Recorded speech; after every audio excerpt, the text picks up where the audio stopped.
از نور پاک قرآن صبح صفا دمیده. Assalamualaikum warahmatullahi wabarakatuh. Pemirsa MTA dimanapun Anda berada, senang sekali dapat menjumpai Anda dalam program Lafaz Al-Masih, di mana dalam program ini kita akan mengupas sabda-sabda daripada pendiri Jemaat Ahmadiyah, yakni Hadrat Mirza Ghulam Ahmad alaihissalam, Imam Mahdi dan Masih Maud, yang terkompilasikan di dalam kitab Malfuzat. Dan dalam kesempatan kali ini kita akan kembali melanjutkan diskusi kita berkenaan dengan bagaimana kita seharusnya mendidik anak sesuai dengan apa yang telah diajarkan oleh baginda Rasulullah maupun oleh Hadrat Masih Maud alaihi salatu wassalam itu sendiri. Dan dalam kesempatan kali ini kita sudah kedatangan tamu istimewa kita, yakni Bapak Maulana Dili Sadili Fadol Ahmad. Mari kita sapa beliau. Assalamualaikum Bapak, apa kabarnya? Waalaikumsalam. Alhamdulillah. Alhamdulillah. Nah, dalam episode-episode sebelumnya kita juga telah membahas berkenaan dengan mendidik anak ya. Mendidik anak ini merupakan suatu hal yang sangat urgen, terutama di dalam jemaat. Bagaimana kita dapat menjaga anak keturunan kita agar senantiasa berada di dalam lindungan Allah Subhanahu wa taala, berada dalam tali Allah dalam bentuk khilafat yang telah Allah taala berikan kepada kita ini. Nah, mari kita mulai perbincangan kita dengan beliau. Nah Pak, mungkin bisa dijelaskan kembali bagaimana sabda daripada Hadrat Masih Maud alaihi salatu wassalam berkenaan dengan mendidik anak ini Pak, sebelum kita lanjut ke pertanyaan-pertanyaan berikutnya. Iya.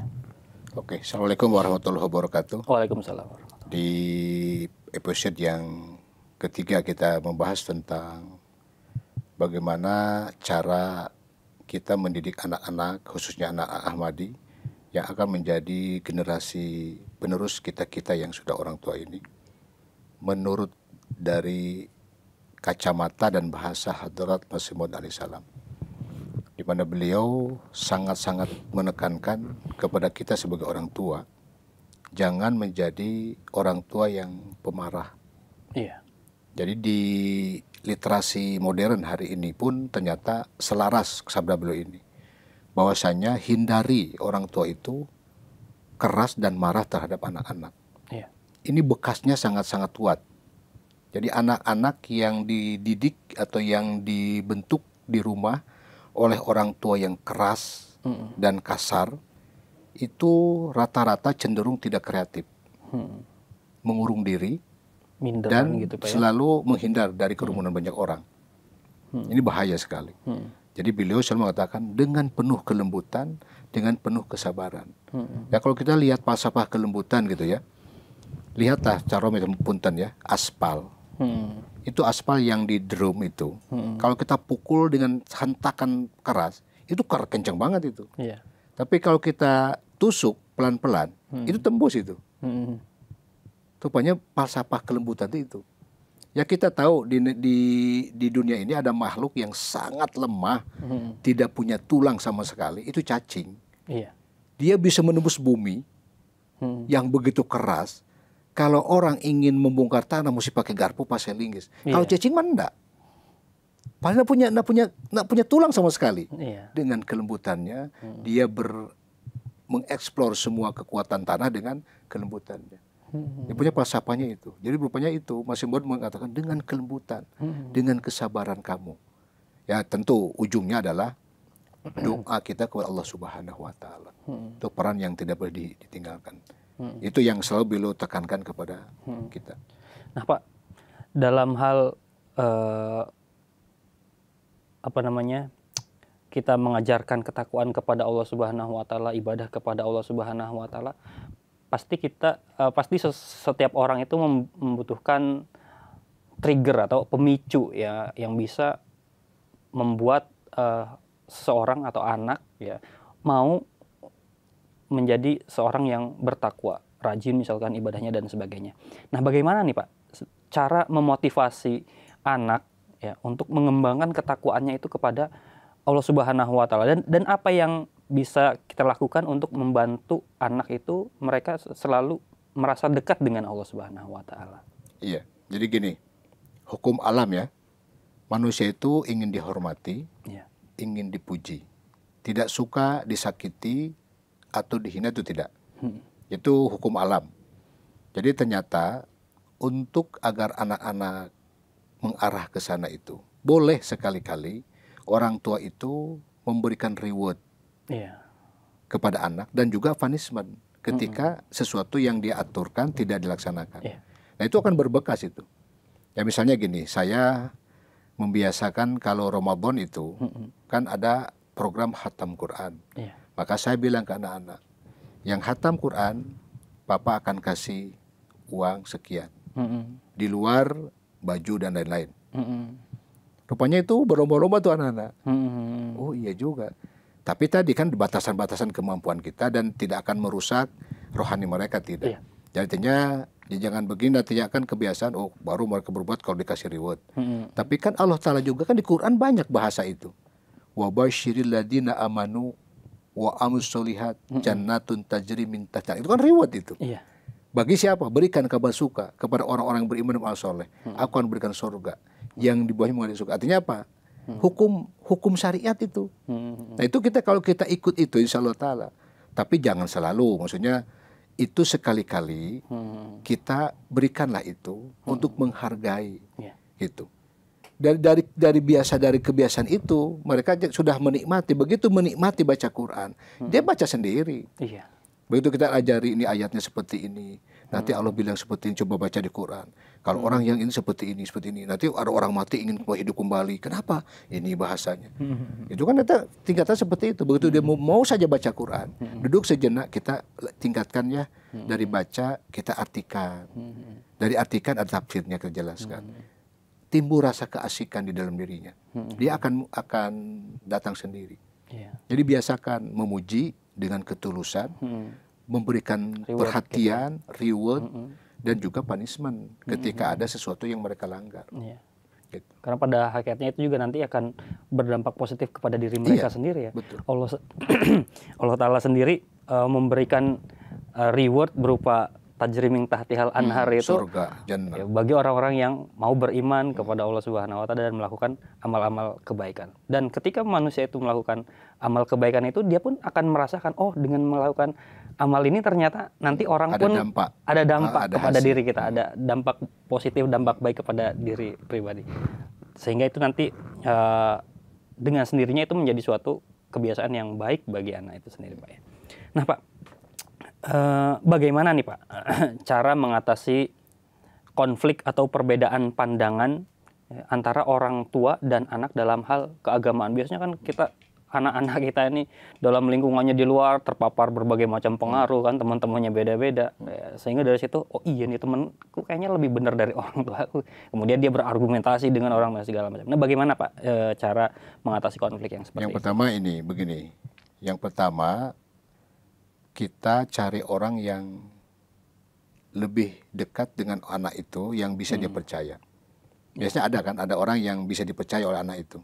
Iya. Misalnya mungkin kalau orang tuanya yang ngomong, mungkin dia mau dengar. Tapi kalau mau balik mungkin bisa. Atau mungkin yang lain. Atau bestinya. Atau bestinya. Nah itu yang perlu dicari oleh orang tua. Iya. Jangan dipaksakan. Kata jemaat seperti ini. Nah sementara anak kan memang sudah tidak mau paham dengan itu. Jadi apa yang pesan yang ingin sampaikan oleh kita kepada anak kita dari hal yang kita itu bisa akan nyampe kalau yang nyampaikannya orang yang dia percaya. Iya. Kalau ada konflik itu kan harus ada penengah. Itu wajib itu. Nah penengah yang dipilih itu harus orang yang dipercaya oleh orang yang sedang berkonflik, oleh salah satu pihaknya gitulah. Kalau orang tua konflik dengan anak, terus jangan memaksakan diri. Kita terus memaksa bahwa anak harus percaya dengan kita. Itu lama-lama patah. Iya. Makanya cari cara dengan cara tadi.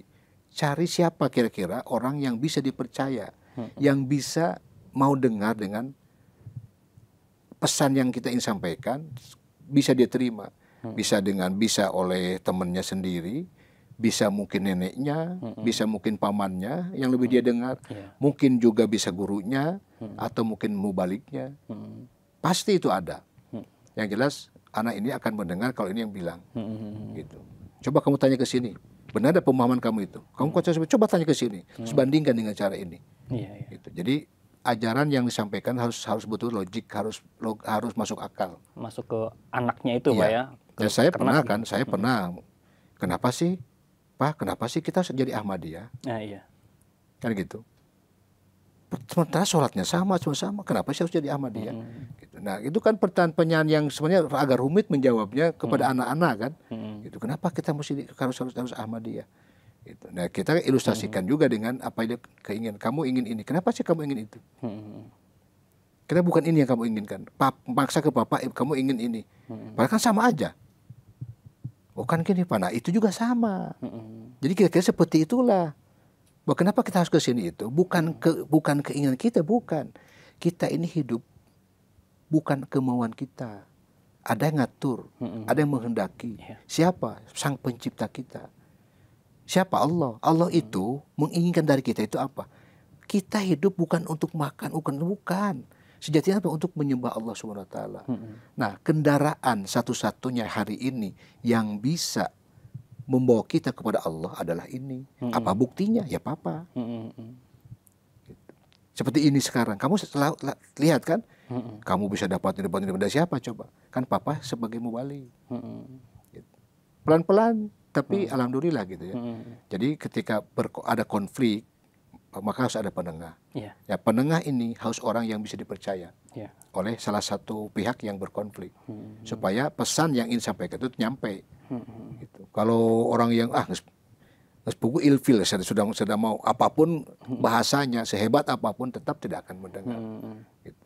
Nah, Pak, biasanya nih Pak ya, ada kasus misalkan ketika orang tua sudah memberikan keteladanan, memberikan contoh kepada anak supaya dia itu menjadi sosok yang pribadi yang baik, misalkan pribadi yang bertakwa, rajin ibadahnya misalkan. Tapi sang anak ini tak kunjung mau mengikuti contoh dari orang tua. Apakah dengan memberikan contoh teladan itu masih relevan dalam menghadapi anak yang sedemikian rupa itu? Dan bagaimana cara orang tua itu dapat menunjukkan keteladannya tersebut secara efektif sehingga anak itu mau mencontoh orang tuanya itu? Oke. Kalau kita ngambil dasar dari firman Allah ya, itu saya ingat ketika Pak Amir Nasional almarhum yang dulu menyampaikan nasihat di depan ijtima anak-anak wakaf. Jadi beliau mengutip Quran, Allah berfirman, ya ayyuhalladzina a'udzubillahi minasyaitonirrajim, ya ayyuhalladzina amanu taqullaha wa qulu qawlan sadida. Yuslih lakum a'malakum wa yaghfir lakum dzunubakum wa ma yuti'illah wa rasulahu faqad faza fawzan aziman. Rupanya ada orang tua yang merasa idealis, sudah merasa jadi contoh. Tapi ada yang dilupakan oleh dia. Tidak berdasarkan ketakwaan. Jadi itu egonya dia. Harus baik, saya sudah mencontohi, tapi dasar bukan ketakwaan. Padahal Allah Ta'ala berfirman, ya ayyuhalladzina amanu taqullaha. Bertakwalah kamu kepada Allah. Jadi kita itu mendidik anak itu dasarnya karena ketakwaan atas perintah Allah Subhanahu wa taala. Bukan kepiawaian, kepandaian, kemahiran, bukan. Dan toh nanti juga mereka baik, bukan karya kita, naudzubillah summa naudzubillah. Bukan. Itu kebaikan milik Allah Subhanahu wa taala. Nah, ketika kita egois, wah karena kita yang akan membuat, lihat dulu dong bapaknya siapa.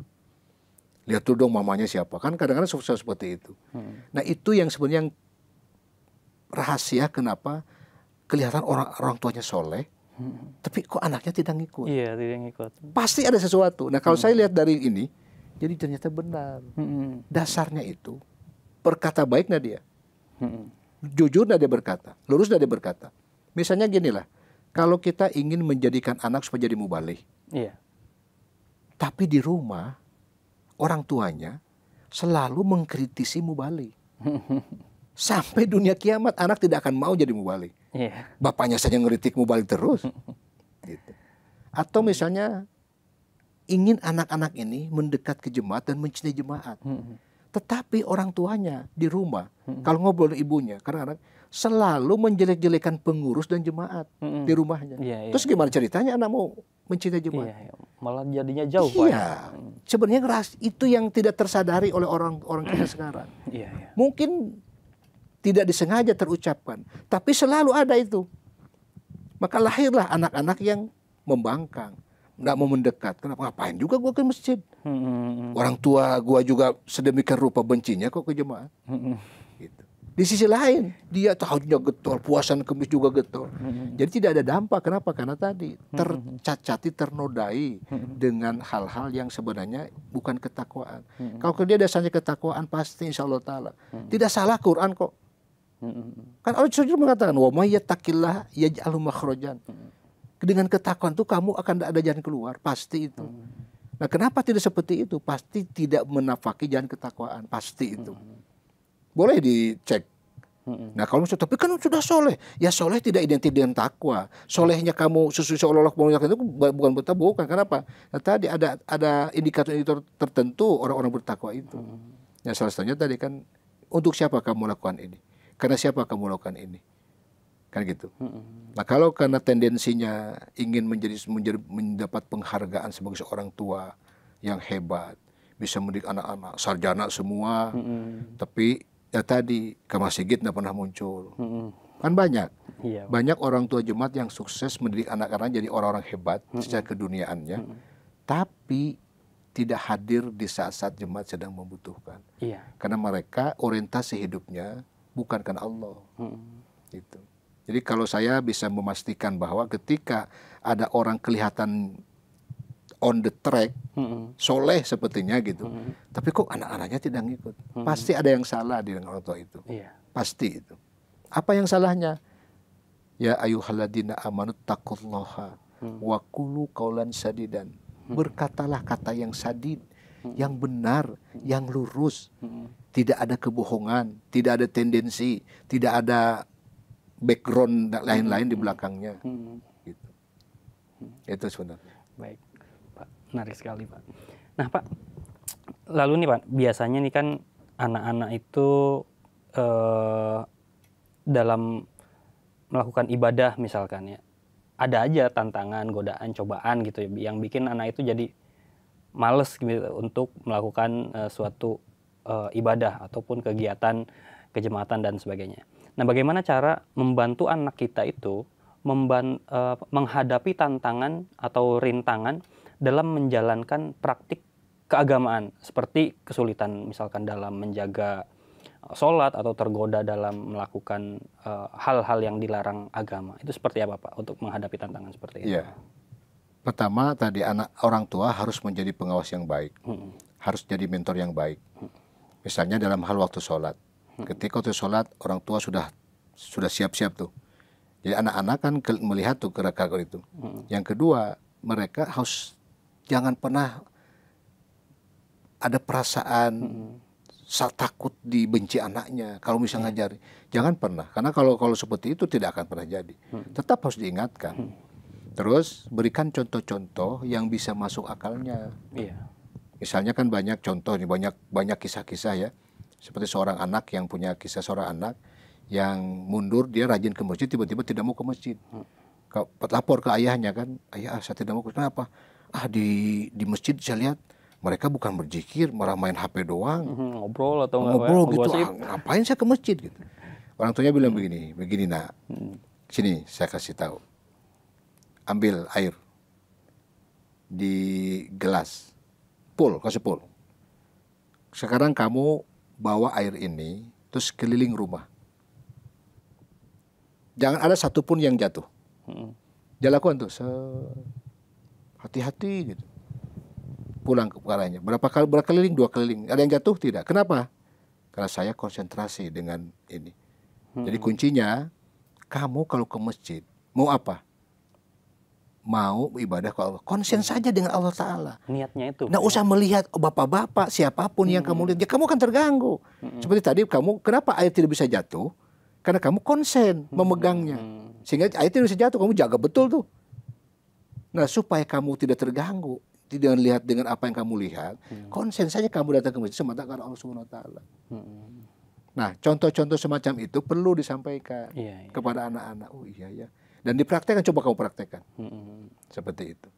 Misalnya anak yang selalu mengeluh, berkeluh kesah karena permasalahan yang sedikit berkeluh kesah, kan gitu. Kasih contoh, banyak contoh kan. Misalnya apa? Ambil air. Ambil garam, sesendok, kocek. Minum. Wih, pahit, asin, pahit, bahkan getir. Kenapa pahit? Padahal garam sesendok.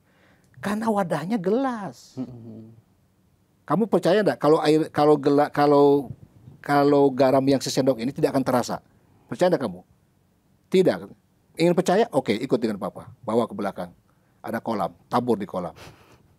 Minum airnya. Asin enggak? Tidak. Kenapa? Luas.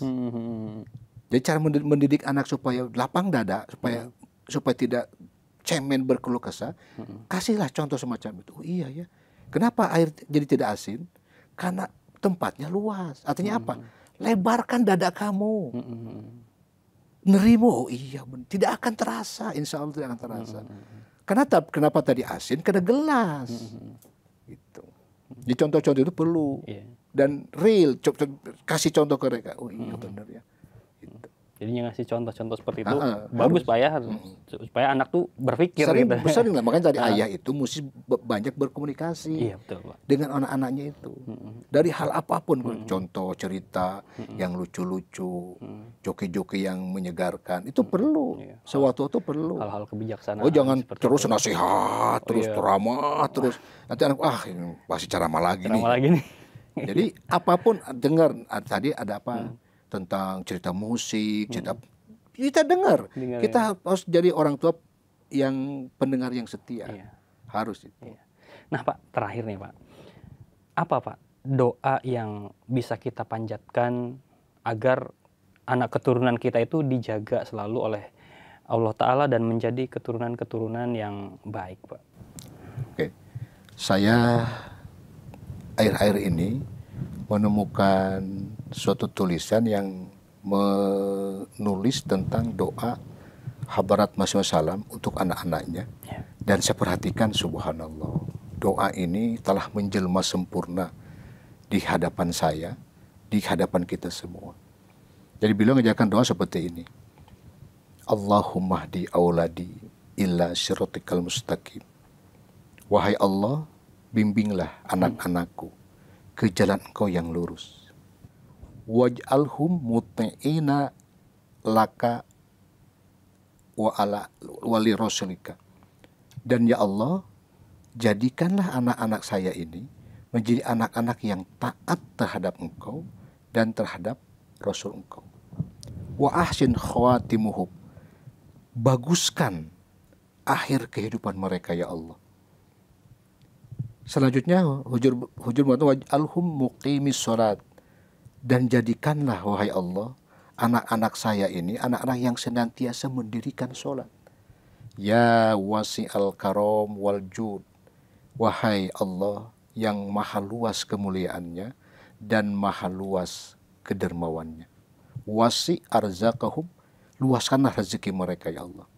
Wa yumassil umuru sahil umurohum, wahai Allah yang selalu memudahkan urusan, mudahkanlah urusan mereka.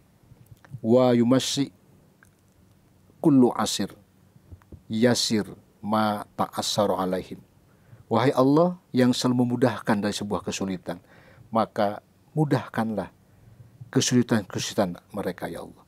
Nah ini doa dipanjatkan oleh Muhammad SAW mungkin 100 tahun yang lalu, jauh sebelum putra-putra beliau dilahirkan. Allahumma hdi auladi illa siratikal mustaqim. Waj'alhum, jadikanlah mereka ya Allah muti'ina laka wali rasulika, jadikanlah mereka orang yang senantiasa taat kepada Allah dan taat kepada Rasulnya. Wa asin khawatimuhum, dan baguskanlah akhir kehidupan mereka. Ya akhir kehidupannya mereka jadi khalifah, jadi orang bertakwa, imam bagi orang bertakwa, mereka-mereka ini. Dan itu doa Muhammad SAW yang hari ini saya dawamkan, dan saya berharap bapak-bapak semua orang Ahmadi mendawamkan doa ini, dan ternyata dahsyat luar biasa. Terlebih yang doa tadi kan, Rabbana hab lana min azwajina wa dzurriyyatika Itu mah jelas itu doa-doa yang Qur'ani yang menjadi doa wajib harian bagi kita. Ditambah dengan tadi kan doa yang Masih Maud Salam sampaikan kepada kita. Kan indah tuh doa. Bimbinglah mereka, jadikanlah mereka orang yang taat, senantiasa mengerjakan sholat, luaskan rezekinya, mudahkan setiap urusannya, dan mudahkan setiap kesukaran yang dihadapinya. Dan alhamdulillah ternyata doa beliau ini kan sudah menjelma sempurna hari ini. Dan beliau berharap agar doa ini menjadi amalan harian bagi orang Ahmadi, sehingga apa yang kita harapkan generasi Ahmadi berikut adalah generasi yang tadi, yang ada dalam bimbingan Allah, yang selalu taat kepada Allah, dan senantiasa mendirikan sholat. Nah, hari ini yang kita ingin menyaksikan di setiap Jumat dimanapun kan. Karena kan problem kita hari ini apa? Sholat berjamaah di setiap Jumat itu sangat mengkhawatirkan. Kenapa? Kenapa anak-anak tidak tertarik? Karena orang tuanya tidak datang. Iya. Gitu. Kenapa anak-anak tidak mau tetap? Orang tuanya tidak pernah berusaha sekuat tenaga. Jadi tidak meluangkan waktu. Yang ada waktu luang. Artinya hanya sisa. Padahal kan harusnya meluangkan. Kalau meluangkan kan ada unsur kesengajaan. 1/16, 1/3, 1/5, 1/10. Itu meluangkan. Bukan luang. Ya sesa-sesa. Kalau kita kan tidak mau dikasih sisa. Nah ke Allah masa ngasih sisa gitu. Nah ini yang problem kita. Maka doa yang tadi saya sampaikan, doa Hadrat Rasulullah SAW yang perlu semua orang Ahmadi hafal dan diamalkan. Masya Allah tadi Pak, doanya sangat indah sekali. Dan perbincangan kita juga ini sangat menarik sekali Pak. Bahkan sampai 3 episode ini, karena saking urgensi sekali bagaimana kita harus sebaiknya mendidik anak keturunan kita agar menjadi generasi-generasi penerus, khususnya generasi Ahmadi yang taat kepada Allah, taat kepada nizam khilafat ini juga. Terima kasih Bapak Maulana Adili Sadili yang telah memberikan wawasan, pencerahan berkenaan bagaimana seharusnya kita menjadi orang tua yang baik dalam mendidik anak keturunan kita. Dan semoga kita semua bisa mengambil manfaat daripada acara ini. Pemirsa MTA dimanapun Anda berada, demikianlah diskusi kita bersama dengan narasumber kita yakni Bapak Maulana Adili Sadili, Fadl Ahmad. Semoga ini bisa menjadi bekal yang baik bagi kita dalam hal memberikan tarbiyat yang baik, pengajaran yang baik bagi anak keturunan kita, sehingga menjadi generasi Ahmadi yang berkualitas, yang aktif dalam menjalankan kegiatan-kegiatan kejemaatan dan terutama hubungannya dengan Allah Subhanahu wa taala. Demikianlah pemirsa episode kali ini. Semoga bermanfaat bagi semua. Saya akhiri. Wa akhiru dawana anilhamdulillahirabbil alamin. Wassalamualaikum warahmatullahi wabarakatuh. Waalaikumsalam.